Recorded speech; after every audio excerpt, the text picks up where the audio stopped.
Құрметті қазақ елі, ассалаумағалейкум. Еліміздің президентінің қолдауымен өтіп жатқан көшпенділер ойыны өзіміздің Астана қаламызда.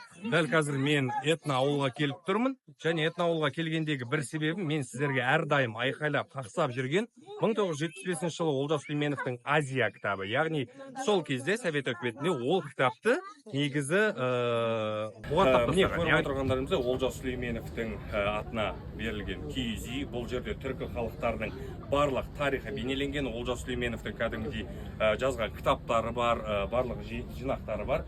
Мен сіздерге тағы да қайталап айтамын, 1975 жылы Олжас Сүлейменов Азия деген бүкіл түркінің тарихын жазып шығады Совет өкіметінің кезінде.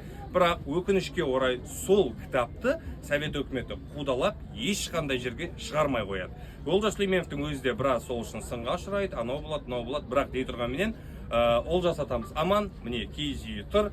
Қазақстан Республикасының президенті Қасым-Жомарт Кемелұлы Тоқаевтың жасап жатқан Этно ауылында, яғни көшпенділер ойында ойып тұрып орын алып тұрған Олжас Сүлейменовтің киіз үйі. Берілген киіз үй Азия деп аталады екен. Яғни Олжас Сүлейменовтің кітабымен бірдей болып тұр, иә. Достар, және маған бұл жерде сыйлыққа 2 кітап сыйлады. Зеркало және де Олжас Сүлейменовтің өзі бейнеленген «Он молодой» деген кітабы.